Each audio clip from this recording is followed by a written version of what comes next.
अंदर दिखाई नहीं देती, हमें सिर्फ मात्र एक ही पंचभूतों वाला शरीर ही नजर आता है।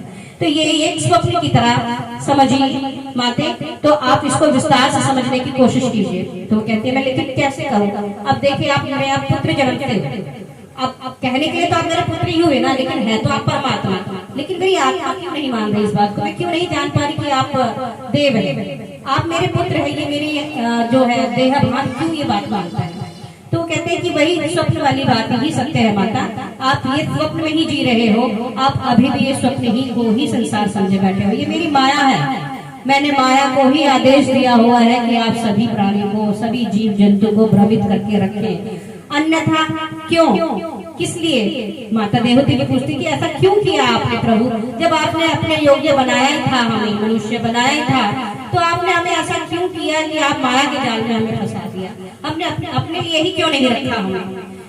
तो प्रभु जी कहते हैं कि देखिए, जब आप 84 लाख योनि में होते हो, जब उसमें एक कम होते हो, तो आप क्या करते हो? हाथ जोड़कर हर योनि में आप ऐसे प्रार्थना करते हो, जब माँ के गर्भ में होते हो कि प्रभु मुझे बचाइए इस जंजाल से, मैं दोबारा इस संसार में नहीं आना चाहता, मैं नहीं ये दोबारा अपने ऊपर कष्ट झेलना चाहता, मैं नहीं आपसे दूर होना चाहता, आप मुझे इस दुनिया से अलग कर दीजिए, मुझे सिर्फ अपनी ही शरण में लीजिए।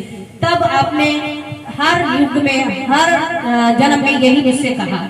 तब मैंने विचार किया कि चलो मैं तुम्हें अपने योग्य बनाने की कोशिश करता हूँ, देखता हूँ तुम फिर भी मेरा नाम लेते हो क्या, तुम मुझे स्मरण करते हो क्या, मुझे याद करते हो, मुझे पाना चाहते हो। मैंने इसीलिए तुम्हें मनुष्य रूप दिया, जो कि सबसे दिव्य रूप होता है, जिसके लिए देवता भी तरस रहे हैं। देवता भी सच में तरसते हैं पृथ्वी लोक पर आने के लिए, मनुष्य बनने के लिए, तो वो भी मनुष्य रूप में ही देवगण भी, परंतु वो देव हैं, उनके लिए हर चीज बहुत उपलब्ध आसानी से हो जाती है, उनका एक इशारा में सब कुछ मिल जाता है। मनुष्य क्या होता है, उसके लिए उसे मेहनत करनी होती है, कड़ी मेहनत करनी होती है, इसकी वजह से। दूसरा, प्रभु भक्ति जितने मनुष्य कर सकता है उतना देव भी नहीं कर सकता, देव भी तरसता है इस चीज करने के लिए। तो इसी कारण से क्या होता है कि वो देव तरसते हैं, इसीलिए मैंने तुम्हें मनुष्य रूप दिया, जो कि मैं भी, जो कि भगवान कहते हैं कि मैं भी देह रूपधारी बनकर ही पृथ्वी पर जन्म लेता हूँ। क्या मेरे लिए असाध्य है? नहीं है ये चीजें, मैं तो कुछ भी कर सकता हूँ, वहीं बैठे बैठे कर सकता हूँ, परंतु मैं क्यों देहधारी बनता हूँ? क्योंकि मुझे भी मनुष्य जो शरीर है बहुत पसंद है, प्रिय है मुझे मनुष्य। तो अब देवहूति जी कहती है कि तो फिर प्रभु फिर आपने ऐसा क्यों किया? जब आपने मानुष बनाया तो मानुष में ये आपने माया जाल क्यों फैला दिया आपने?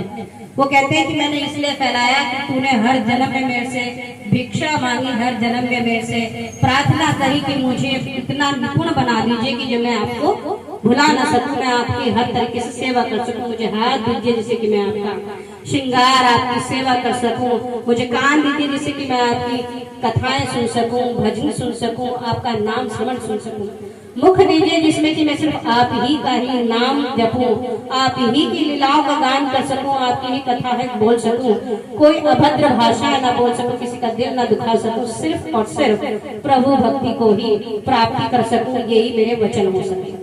और मुझे प्रभु पैर दीजिए जो कि मैं आपके ही, जहाँ आपकी कथाएं हो रही है, लीलाएं हो रही है, वहां जा सकूं, जहाँ आपका नाम स्मरण हो रहा है, जहाँ भजन हो रहे हैं, कीर्तन हो रहे हैं, मैं उसका लाभ ले सकूं, क्योंकि मैं पैर होंगे तो मैं जा सकूंगा प्रभु। अगर मैं कुत्ता, बिल्ली या कोई भी जानवर बनता हूँ तो कौन मुझे अंदर आने देगा, कौन मुझे मंदिर जाने देगा, कौन मुझे पूजा पाठ करने देगा?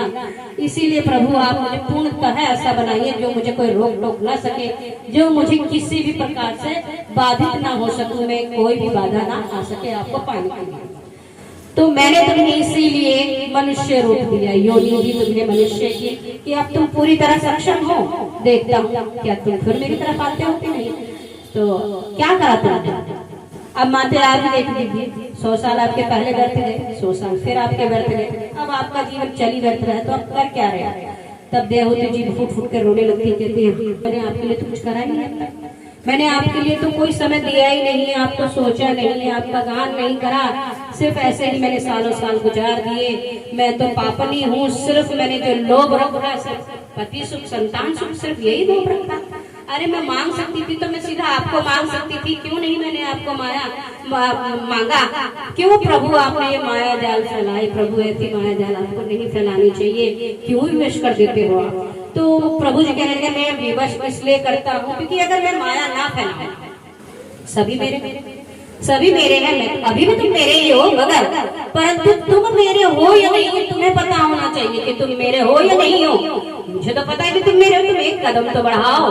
मात्र मनुष्य एक कदम अगर प्रभु की तरफ बढ़ाता है तो प्रभु 50 कदम बढ़ा के दौड़ते हैं।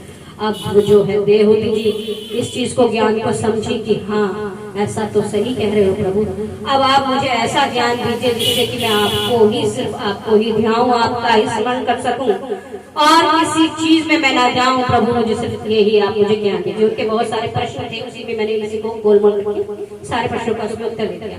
अब प्रभु ने कहा कि सिर्फ और सिर्फ मुझे ही ध्याना है और मुझ में ही तुम्हें समाना है, तो उसके लिए तुम्हें सब कुछ भूलना होगा। भूल जाइए कि आपके सामने कौन है, जो भी आपको दिखता है सिर्फ मुझे देखिए। जिसपे भी आपकी नजर पड़ती है आप सिर्फ ये सोचिए कि सिर्फ मैं कौन? ज्ञानी प्रभु ईश्वर नारायण। तो देवहूति जी कहती है कि प्रभु ये भगवान कैसे होगा, मुझे तो दिखाई कुछ और ही देता है। कहते ये पेड़ दिख रहा है तो मुझे तो ये पेड़ ही नजर आ रहा है प्रभु, मैं कैसे वो दृष्टि लेकर आऊँ? तो कहते कि दृष्टि लेकर आनी पड़ेगी, वो आपको तपस्या से आएगा, आपको प्राणायाम करना पड़ेगा, आपको तपस्या करने के लिए ये नहीं कि आप घंटों बैठो इसके अंदर, ऐसा कुछ नहीं। जितनी देर भी बैठो आप आसन लगाकर बैठो और मन शांत करके एकाग्र मन करना है आपको, सिर्फ मेरे में ध्यान लगाना। ध्यान कैसे लगाएंगे हम? सर्वप्रथम उन्होंने कहा कि सर्वप्रथम आप ध्यान लगाइए एक विग्रह, क्योंकि जब तक हम किसी चीज को सोच नहीं सकते, अब हम किसी का रूप नहीं अगर बना सकते कि भाई एक आकार नहीं ले सकते, तब तक हम भक्ति नहीं कर सकते। क्योंकि भक्ति करने के लिए एक आकृति की बहुत जरूरत होती है। तो आकृति आप बनाइए, आपको मेरे स्वरूप बहुत है जिसमें आपका मन लग सके, जो आपको प्यारा लग सके, मेरा रूप, आप उसमें ध्यान लगाइए। आपको अगर मेरा कृष्ण रूप अच्छा लगता है तो आप मेरे कृष्ण रूप में आइए, अगर मेरा राम रूप अच्छा लगता है तो मेरे राम रूप में आइए, शिव शंकर रूप में आते तो शिव शंकर, जो भी आपको पसंद हो आप उसमें अपनी सम्मति और